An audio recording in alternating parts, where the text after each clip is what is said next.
I wasn't even supposed to see it. I wasn't snooping. I wasn't trying to be that guy. But when Tessa's phone buzzed on the counter with a message that read, "Can't wait to see you tonight," winky face, my whole world tilted. The worst part? It wasn't from me. It was from Ezra, her so-called best friend. My hands went cold. She was upstairs, humming to herself while getting ready for our date. We were supposed to go to this little rooftop bar she'd been raving about for weeks. I should have just put the phone down, pretended I never saw it. Instead, I froze. My mind kept looping. Was this some joke? Was I overreacting? Why the winking emoji? By the time she came downstairs, I felt like I'd swallowed a rock. She looked beautiful, but I couldn't even say it. My voice cracked when I asked, "Are we still going alone?" She blinked, confused. What's that supposed to mean? I wanted to tell her I saw the message, but something stopped me. Maybe it was fear. Fear that she'd say something I wasn't ready to hear. I kept quiet and drove us to the bar, my knuckles white on the steering wheel. The night was supposed to feel normal, but every smile she gave me felt like a lie. Halfway through our drinks, Ezra showed up, like he'd been invited. He strolled in with that smug grin I've always hated. Tessa lit up like the sun the moment she saw him. "Ezra, over here," she called, waving. He joined us, sliding into the seat next to her like I wasn't even there. They laughed, whispering inside jokes while I just sat there, invisible. My beer tasted like ash. I don't know what came over me, but I finally snapped. "Ezra, this was supposed to be our night. Maybe you could leave?" He raised an eyebrow, smirking. "Wow, someone's touchy. Chill, man." Tessa turned on me like I was the villain. "Lowell, apologize. You're being ridiculous." I stared at her, feeling something inside me break. No, I'm done being the third wheel in my own relationship. It's me or him. You choose. The silence after those words was suffocating. She didn't answer. Not then. Not even later. And now I'm sitting here, in this dark apartment, wondering if that message on her lock screen was the truth I've been too scared to face all along. Tessa didn't come home that night. I waited until 2 a.m., pacing around the apartment like some sad, restless ghost. I called her 3 times, but each one went straight to voicemail. My head kept replaying that moment, her blank face when I told her to choose. It wasn't anger I saw. It was something worse. It was hesitation. By the time the sun came up, my chest felt hollow. I barely slept. When I finally checked my phone, there was a single text from her. "I think we need space." That was it. No explanation, no apology, just those 5 words that hit like a truck. I wanted to be furious. I wanted to tell her that I wasn't going to play second fiddle to some guy who clearly had a thing for her. But instead, I just sat there staring at my phone, wondering if I was the one who had messed this all up. Maybe I'm too sensitive. Maybe I overreacted. That's what Tessa always says when I bring up Ezra. By late afternoon, I couldn't take it anymore. I drove to her place. Her car was there, but the lights were off. I knocked, rang the bell, called her name, but nothing. I was about to leave when I noticed something. Ezra's jacket, the one he always wore, hanging on the back of her porch chair. I remember just standing there, my mind refusing to process what my eyes were seeing. I didn't confront her right then. I couldn't. Instead, I sat in my car for half an hour, trying to calm down while convincing myself there had to be a reasonable explanation. Maybe he just stopped by. Maybe they were talking things through. Maybe I was imagining all of this. But deep down, something told me I wasn't imagining anything. I drove home with this heavy feeling like I'd swallowed a storm. That night, I couldn't eat. I couldn't even watch TV without thinking about them, about how easily he slid into her life like he belonged there. The next day, she finally called. Her voice was casual, almost cheerful. "Hey, can we talk?" she asked, as if nothing had happened. I wanted to scream, but instead, I said, "Where were you last night?" There was a long pause on the other end, and then she said, "I was with Ezra. You need to stop making this a big deal. He's my best friend." Something in me snapped. I told her flatly, "If you want this to work, you need to prove that I'm not just some placeholder in your life." She sighed, like I was being dramatic, but agreed to come over later that evening. I don't know what I'm expecting her to say, but I can't shake this feeling that tonight is going to change everything, one way or another. When Tessa finally walked into my apartment that evening, it was like someone had hit mute on my entire world. I'd spent all day imagining what I would say to her, rehearsing every angry line in my head. But the moment she closed the door behind her, my words got stuck somewhere between my chest in my throat. She looked calm, too calm. Like this wasn't a war zone we were stepping into, but just another casual conversation for her. She sat on the edge of the couch, crossing her legs like she was perfectly at home, and asked, "So, what's all this about?" As if she hadn't disappeared with Ezra for 2 nights straight. As if I hadn't been pacing the floor wondering if I even mattered anymore. I wanted to shout, "What do you think this is about?"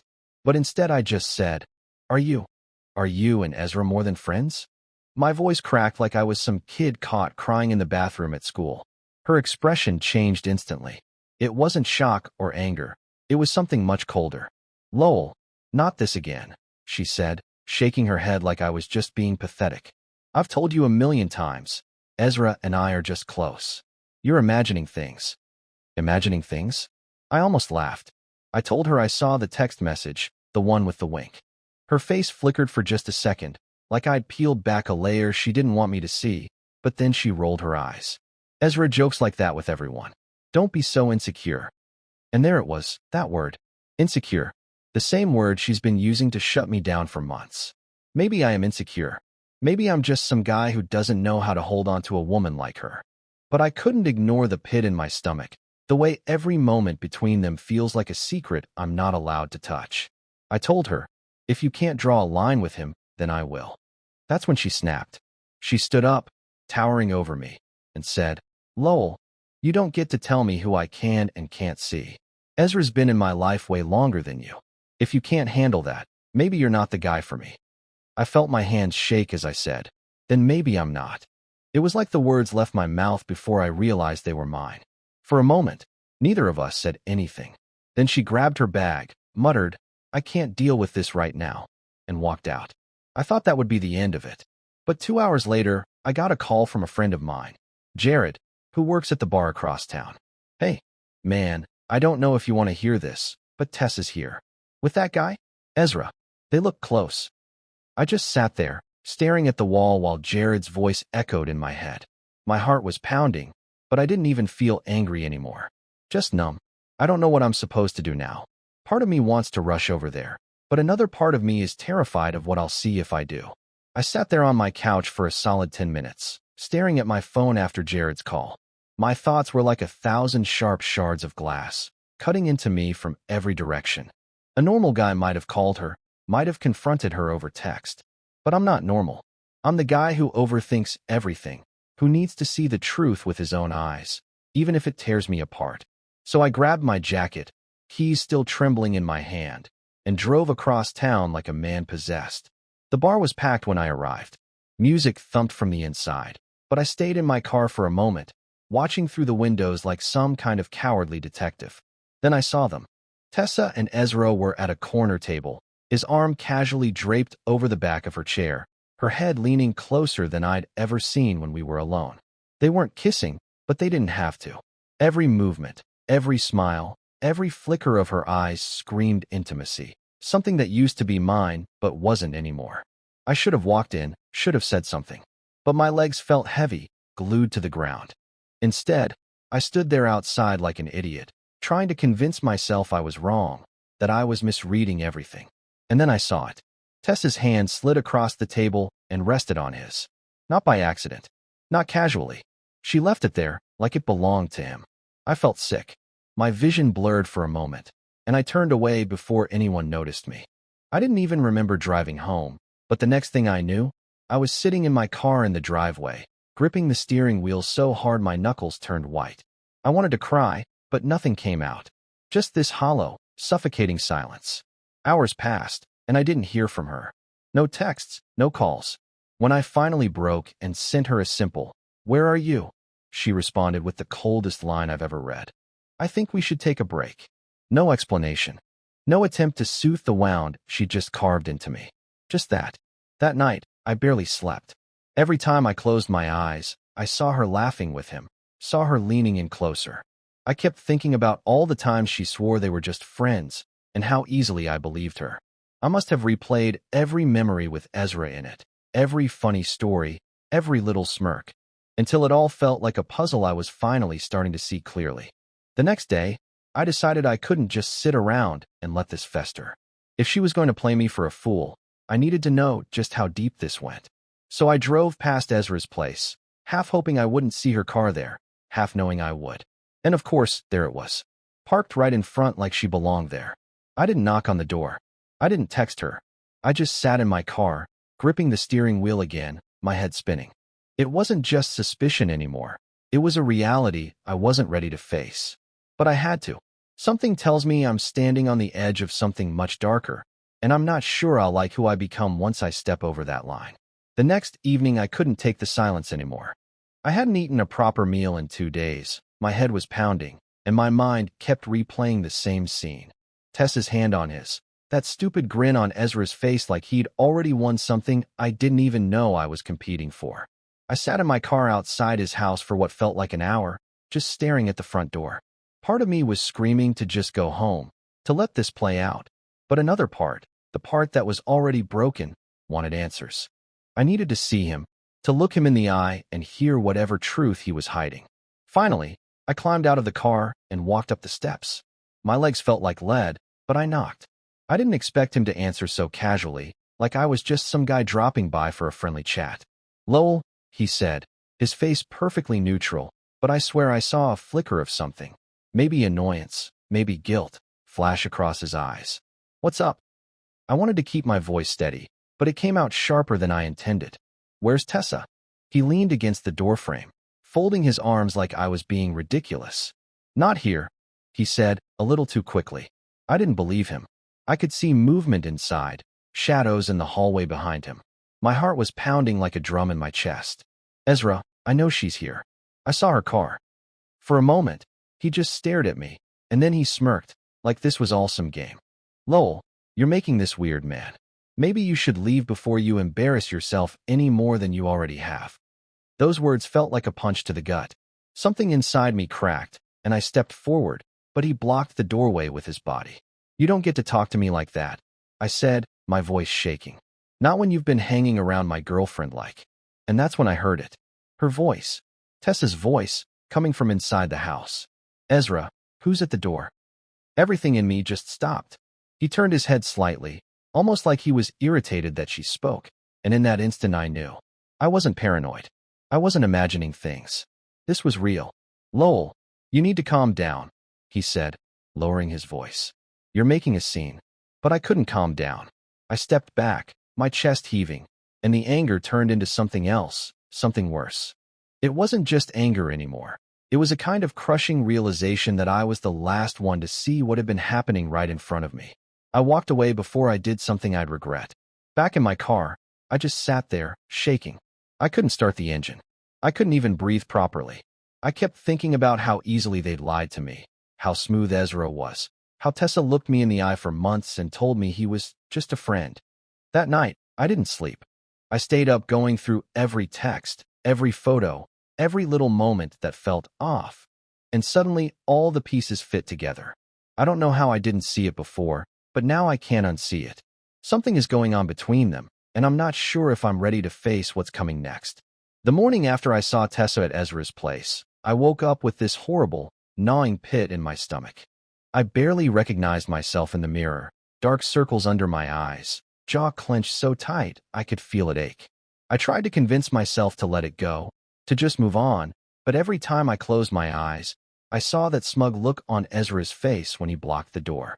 It wasn't just confidence, it was ownership, like he knew he'd already taken something from me and wasn't afraid to flaunt it. I hated that look more than anything. I decided I needed proof.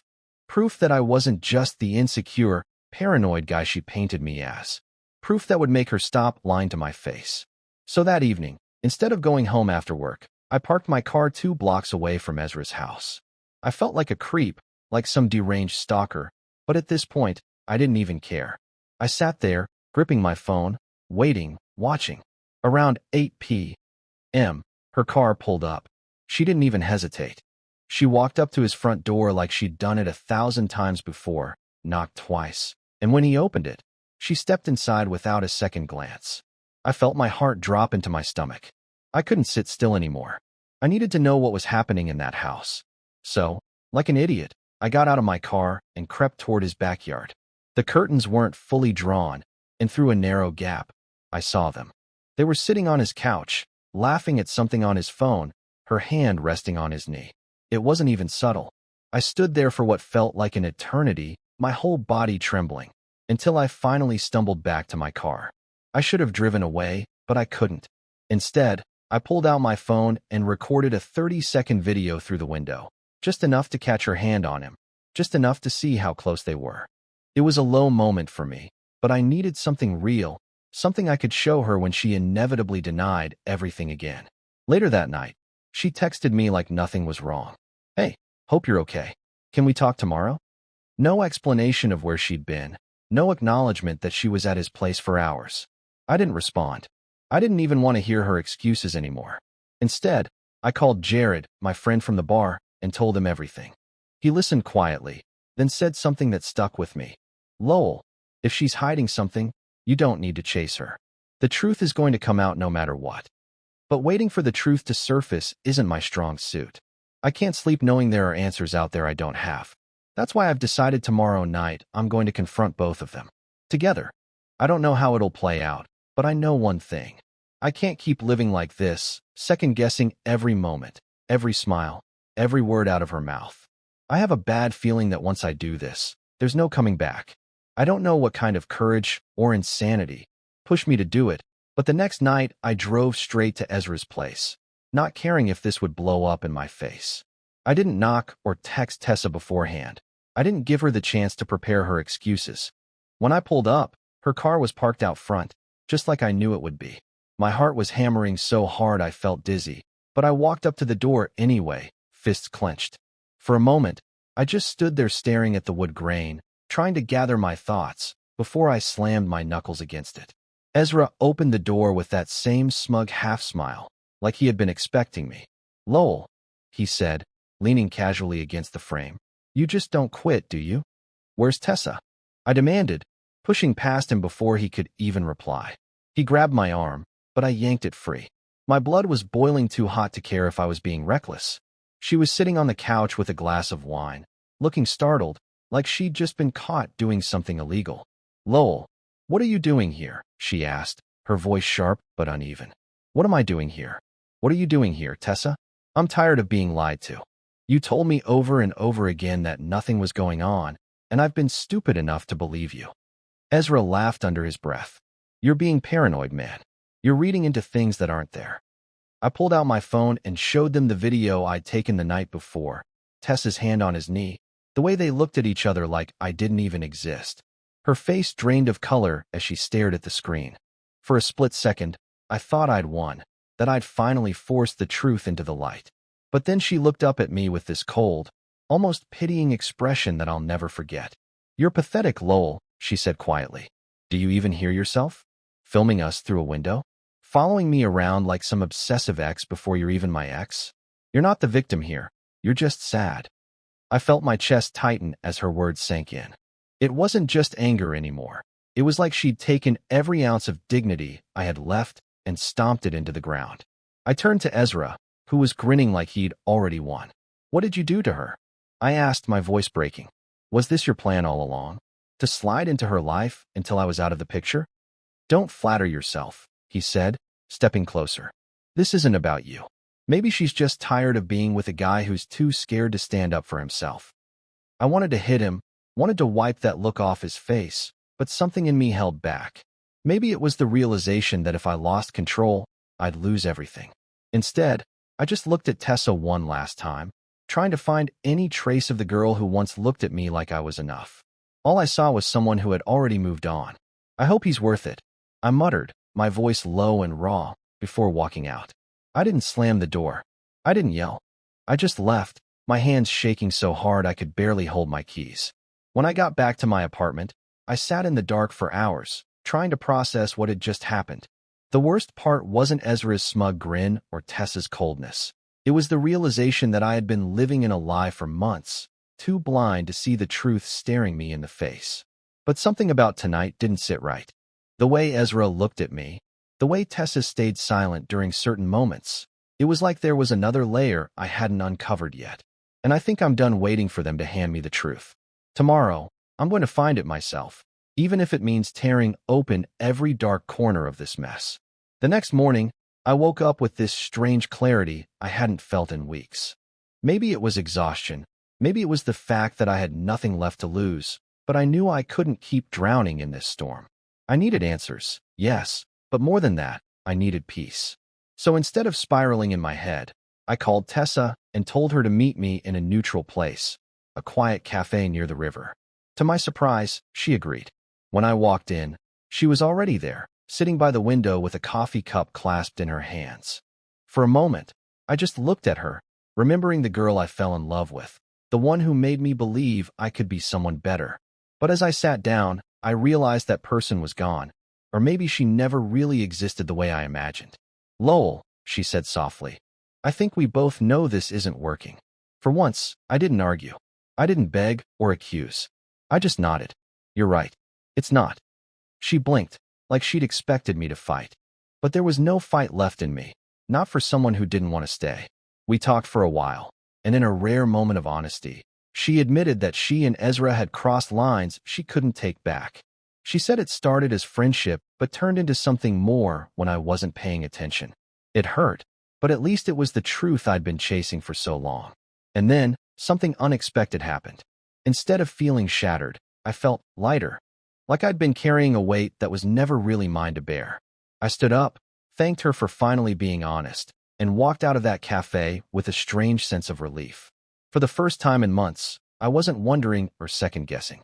I knew where I stood, and I was done standing in someone else's shadow. In the weeks that followed, I threw myself into rebuilding my life. I started running again, signed up for a photography class I'd been putting off for years, and even reconnected with old friends I'd neglected while trying to hold on to something that was slipping away. Little by little, I found pieces of myself I thought I'd lost. One evening, while out with my camera capturing the sunset, I met someone new, Elara. She wasn't flashy or dramatic, but she laughed at my dumb jokes and actually listened when I talked. It felt easy, natural, like breathing. For the first time, I didn't feel like I had to compete for someone's attention. I could just be me. Looking back now, I see it clearly. Tessa and Ezra's betrayal wasn't the end of my story. It was just the chapter that pushed me to finally stop being the guy who apologizes for everything and start being the guy who chooses himself. I may have been broken, but sometimes you have to break to see who you really are. And for the first time in a long time, I can honestly say, I'm happy.